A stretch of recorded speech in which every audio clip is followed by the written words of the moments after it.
The bounty notice had been nailed to every tavern door from Ashford to the Blackspine Mountains. Wanted, 1 orc female. Alive, unmarked. Reward, 10,000 gold crowns. Contact, Lord Calderon Voss, House Voss, Iron City. Darian Colt read it 3 times, his ale going warm in his hand. 10,000 gold crowns. He'd been chasing bounties for 11 years. Bandits, deserters, escaped prisoners, the occasional rogue mage, and the most he'd ever earned in a single job was 400. 10,000 would buy him a house. A real one, with walls that didn't leak and a hearth that didn't smoke. It would buy him out of this life entirely. He drained his ale, set the mug down, and pulled the notice off the door. Getting information about the orc wasn't hard. People in border towns love to talk, especially about things that frighten them. And an orc living alone in the Thornwood frightened them considerably, even if none of them could say exactly what she had done to earn that fear. Seen her at the market in Millhaven, said a leatherworker Darian spoke to on the road. Big, green, tusks. Bought grain and herbs and left without a word to anyone. She healed my cousin's horse, said a girl at a well outside the village of Crest. Just walked up, put her hands on the leg, and the swelling was gone. Didn't ask for anything. She's a monster, said the innkeeper in Millhaven, wiping glasses behind his bar. Don't matter that she hasn't done anything yet. She will. They always do. Has she? Darian asked. Done anything? The innkeeper set the glass down. She exists, he said, as if that settled it.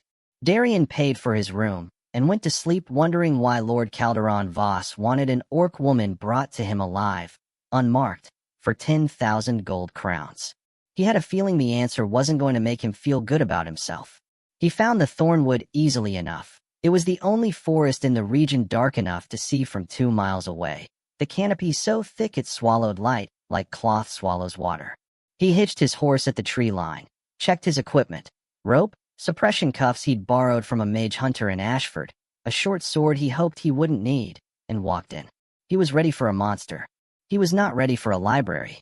The structure he found, deep in the Thornwood where the trees grew so close together their roots tangled underfoot, was not a cave or a den or even a rough hut.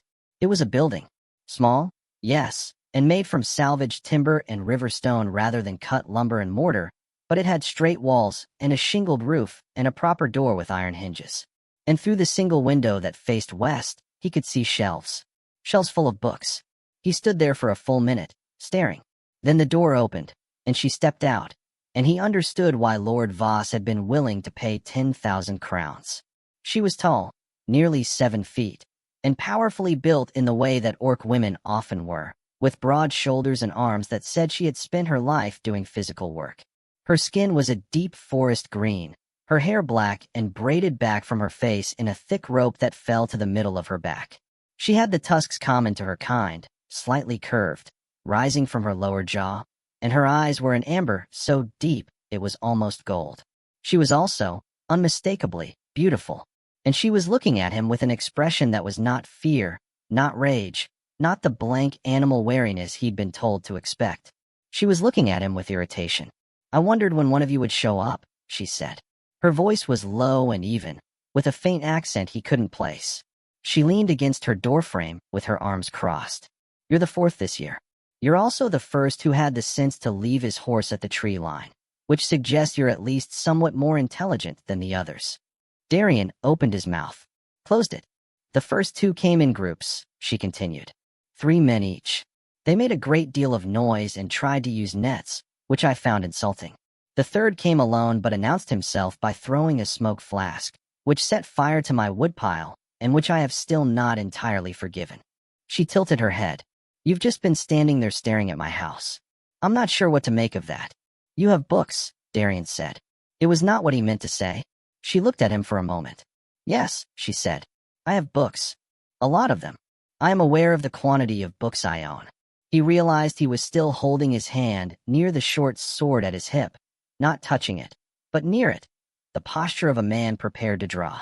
He made himself move his hand away deliberately, and watched her eyes track the movement and then return to his face. I'm Darian Colt, he said. I know who you are, she said. You have something of a reputation in bounty hunting circles. They say you're thorough and that you've never failed a contract. A pause. My name is Seriva. And before you ask, no, I won't come with you. I haven't asked yet. You were going to. He couldn't argue with that. What happened to the others? The 4 who came before me. The first 2 groups I persuaded to leave. Peacefully, before you ask. I have no interest in hurting people who are only doing what they've been paid to do. The 3rd man. She paused, and something moved behind her amber eyes. He didn't try to take me. He actually sat down in my yard and talked to me for 3 hours. Then he left and hasn't come back. I suspect he told Lord Voss something that Voss didn't want to hear. What did he tell him? Seriva looked at Darian for a long moment. Then she stepped back from the doorway and said, "Come inside. I'll make tea." He shouldn't have gone in. Every professional instinct he had said that you didn't accept hospitality from a mark. It complicated things, created false intimacy, made the job harder. He went in anyway. The inside of the house was a single large room divided by function rather than walls. Near the door, a work table with tools, mortar and pestle, glass jars in rows, dried herbs hanging from the low ceiling beams. In the center, a heavy wooden table with 2 chairs and the evidence of interrupted work, an open book, a half-finished letter, an inkwell that had been hastily stoppered. Against the far wall, the shelves he'd seen from outside, floor to ceiling, dense with volumes in several languages.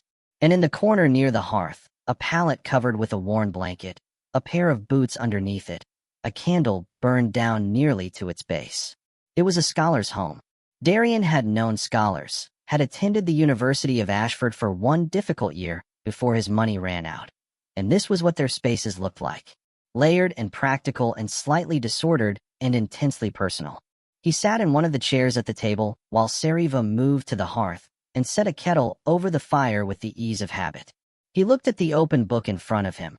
It was a text on herbalism, in the old formal script, with notations in the margins in a smaller, faster hand. "You wrote these notes?" he asked. "Corrections," she said. "The author had some ideas about poultice preparation that are simply wrong. I've been treating injuries in this forest for 8 years. I know what works. You're a healer, among other things." She sat down across from him while the kettle heated and folded her large hands on the table and looked at him steadily.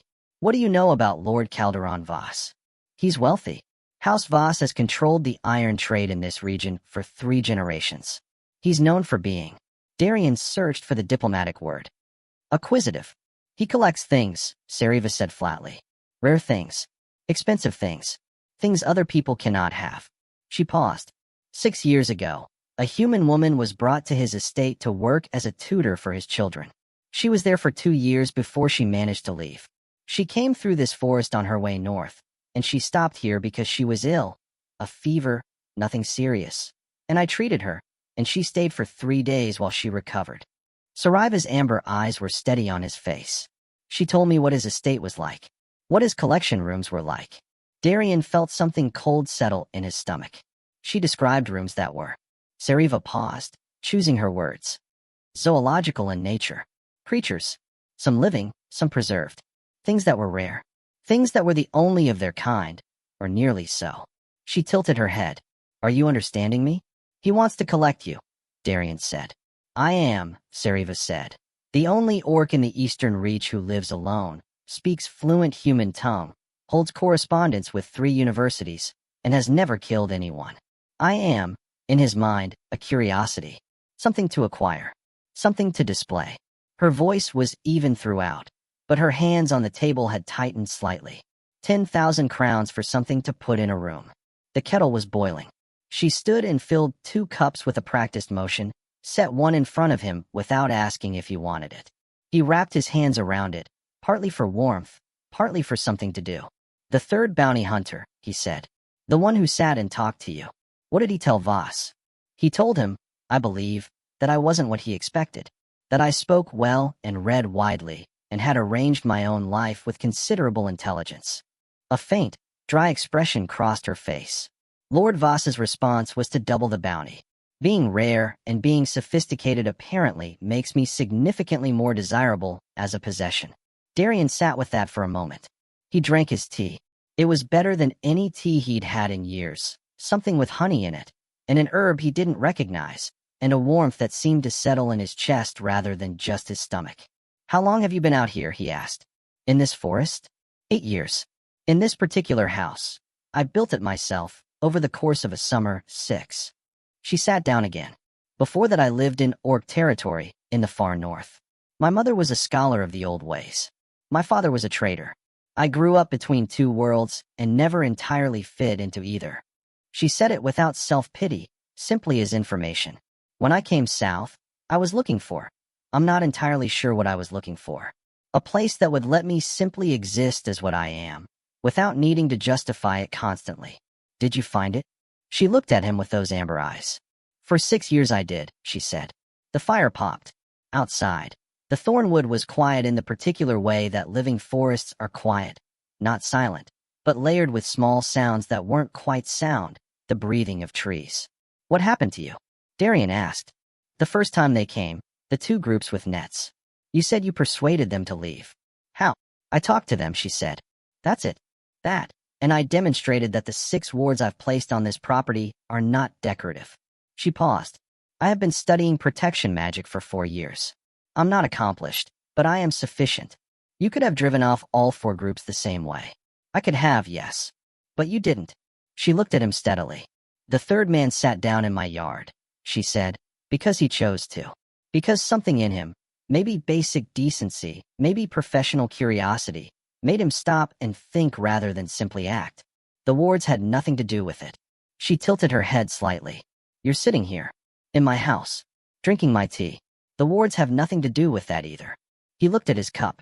He thought about 10,000 gold crowns. A house. A real one. Walls that didn't leak. He thought about a room in an estate somewhere, the kind of room the Tudor woman had described, and what would live in it. The suppression cuffs I brought, he said, would prevent you from casting anything. I borrowed them from a mage hunter. They're quite good. I know what suppression cuffs are, Seriva said. I'm just saying, he said. In terms of your protection magic, the wards on the property wouldn't help once those were on. She held his gaze. Is that a threat? No, Darian said. It's information. I'm telling you that the tools I have would work if I chose to use them. He set his cup down. I'm also telling you that I have no intention of using them. The silence lasted a full 10 seconds. Why? She asked, and her voice was careful in a way it hadn't been before. Not frightened, but cautious, like someone touching something they weren't sure of. Because, Darian said, I have been doing this job for 11 years, and I have brought back deserters and criminals, and people who did terrible things. I once tracked a murderer for 4 months through 3 countries and brought him in alive with enough evidence to hang him 6 times over. He looked at his hands. I have never once, in 11 years, been asked to bring in someone who hadn't done anything. I've healed some horses, Seriva said. I'm aware. And I wrote corrections in a herbalism text. That might count as a crime in some academic circles. Seriva. She stopped. Something shifted in her expression, not softening exactly, but a kind of recognition, like she was recalibrating something. What happens to you? Darian said. If Voss keeps sending people. He's doubled the reward once. He'll double it again. Eventually someone will come who isn't willing to sit in your yard and talk. She was quiet for a long moment. I know, she said. And your wards will hold for a time. Not forever. She looked at her shelves, at the rows of books, and for the first time he saw something that looked like real worry on her face. I have thought about it. I won't pretend I haven't. You could leave. I built this house, she said. I built it myself, stone by stone and timber by timber, because I wanted something that was mine. She turned back to him. I am 53 years old. By orc reckoning, I am in the middle of my life. I have spent the first half of it being told where I was and was not permitted to be, what I was and was not permitted to be, what category of creature I best fit into. Her voice was still even, but the evenness had a shape to it now, like something under pressure. I do not intend to spend the second half of it running. He thought about that. He thought about it for a while, drinking his tea, while the fire settled and the thornwood breathed outside. Then he said, Tell me everything you know about Lord Calderon Voss. Her name was Mira. She was, technically, Lord Voss's third cousin once removed, and she was also, technically, one of the 3 people with a legal claim to his estate in the event of his death without a direct heir, which he currently lacked. Seriva had been corresponding with her for 2 years. She wrote to me first, Seriva said, spreading letters across the table. She'd heard about the bounty, The first one, before he doubled it, and she wanted to warn me. We've been exchanging information since. What kind of information? Voss's legal vulnerabilities, primarily. Seriva pointed to a letter near the top. The collection rooms the tutor described. Several of what Voss keeps in them are classified as protected species under the Compact of Ashford, which prohibits the possession of sentient creatures for purposes of display. The compact has been on the books for 60 years and is almost never enforced, but it is law. Darian picked up the letter. He read it carefully. Then he looked at the signatures at the bottom, Mira Voss, and below that, 2 names he recognized. Members of the city council in Iron City. She's been building a case, he said. She's been building a case, Seriva agreed. She's been building it for 2 years, carefully and quietly, because she needs it to be airtight before she can move. Voss has significant influence in Iron City. The counselors who would judge such a case are not immune to that influence. A pause. But 2 months ago, the regional governor, who is not under Voss's influence, because Voss made the mistake of insulting her publicly at a dinner 3 years ago, agreed to appoint an independent magistrate to hear any formal complaint. So the case can be heard, if it's filed. And it can be filed the moment there is documentation of an active violation, something Voss is currently doing that falls under the compact, not something he did in the past that can be disputed or denied. Seriva looked at him. He has paid 4 bounty hunters substantial sums to capture and transport an orc woman, one who, I remind you, has committed no crime, for the purpose of adding her to a collection of sentient beings kept on his private estate. Darian looked at the papers. You need documentation. We need documentation, Seriva said. A sworn statement from someone who can attest to the terms of the contract, what was asked for, how much was paid, what the stated purpose was. She folded her hands. Preferably someone reliable. Someone with, say, a reputation for thoroughness. Darian looked at the bounty notice he'd been carrying since Ashford, still in his coat pocket, crisp and official and bearing Lord Voss's personal seal. He set it on the table. Seriva looked at it, then at him. I'll need paper, he said, and ink, and your help with the legal language.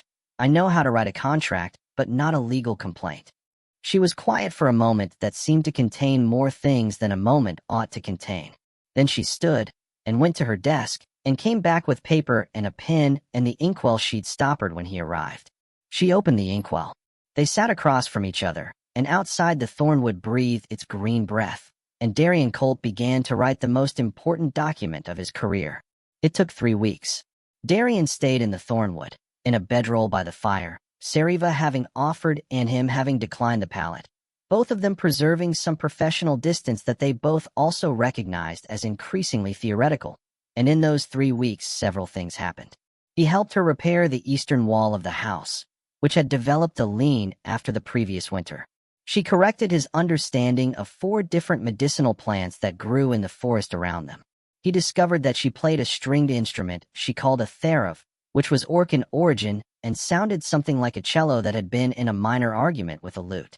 She discovered that he could cook passably well when given reasonable ingredients and enough time, which she had not expected.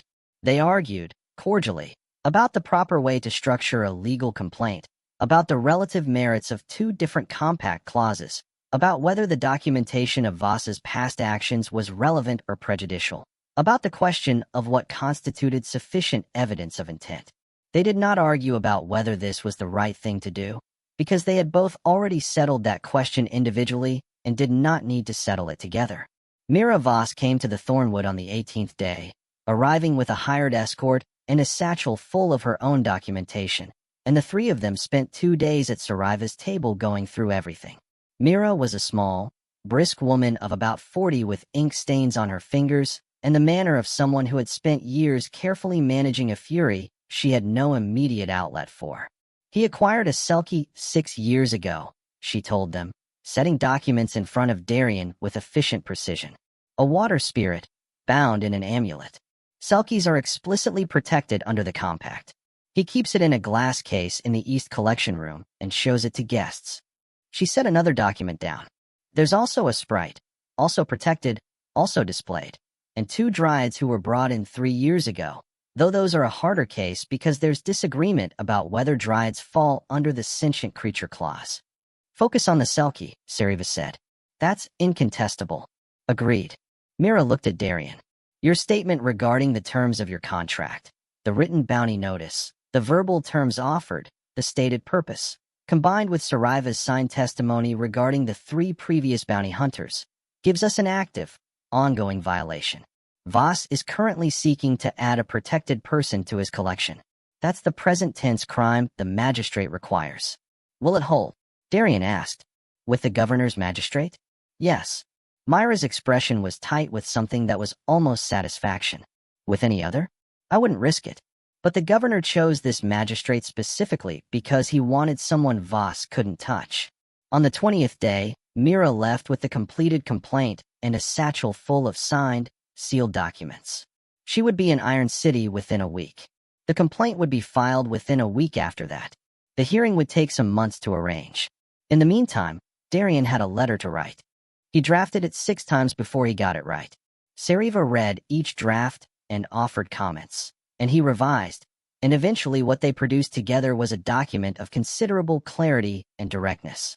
He sent it through the courier network in Millhaven, addressed to Lord Calderon Voss at his estate in Iron City. It read, in summary, as follows.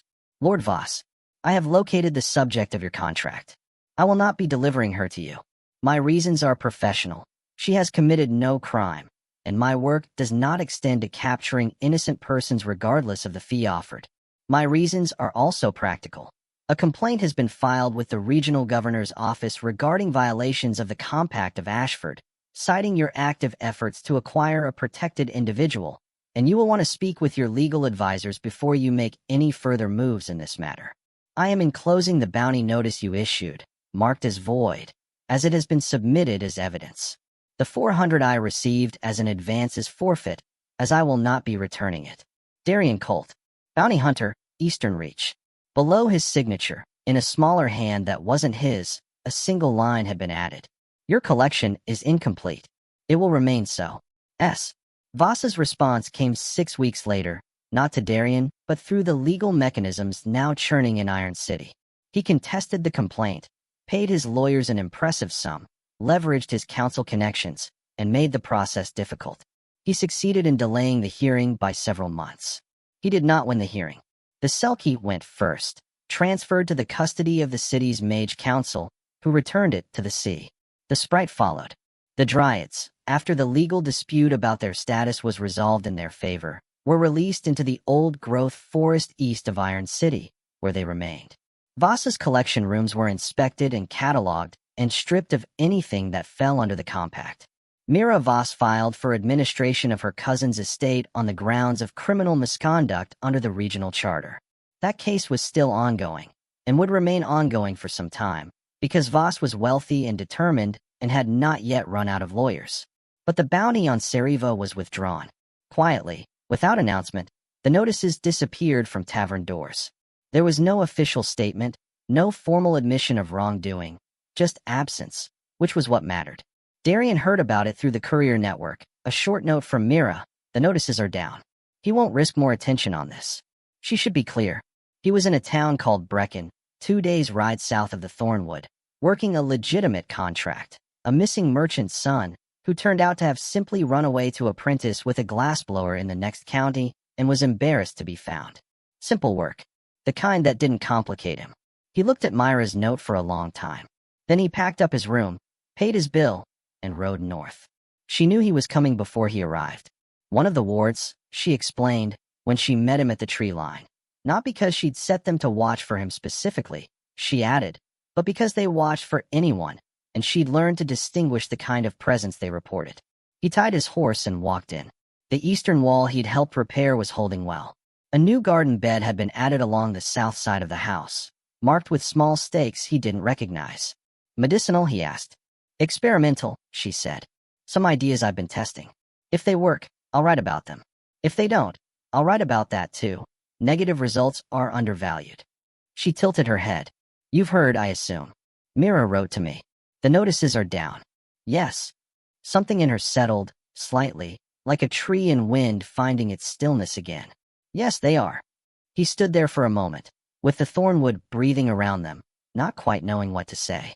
He was good at his work, and he had done the right thing, and the right thing had cost him 10,000 gold crowns plus the 400 advance he'd forfeited, which was a great deal of money, and he found that he minded less than he had expected to. "I came to tell you in person," he said. "I thought you deserved to hear it that way." "You could have sent a letter," she said. "I could have." She looked at him. Her amber eyes were very direct. "How long can you stay?" she said. "I don't have another contract until the end of the month," he said. She nodded, once, as if this were exactly the right answer to a question she'd been careful not to ask out loud. "Come inside," she said. "I'll make tea." He stayed through the end of the month. Then through the following month. Then, in the spring, he helped her add a second room to the house. A proper one, with its own door and its own window facing east. Using timber he cut from the deadfall in the forest and stone from the riverbed a mile south. The walls didn't lean. They didn't leak. He told her this, one evening, while they were sitting outside watching the thornwood do what the thornwood did, which was breathe and be green and not explain itself to anyone. She said, "Good. It would be embarrassing if they did, given how much trouble we took." He laughed. She laughed too, a sound like the thereof she played, low and resonant, and somehow exactly right for the space it occupied. Outside, the thornwood breathed. Inside, the hearth burned. The library had gained 11 new volumes since he'd arrived. He'd started reading them, one by one, in the evenings, and she corrected his interpretations the same way she corrected the herbalism text, directly, without cruelty, and almost always correctly. He didn't mind.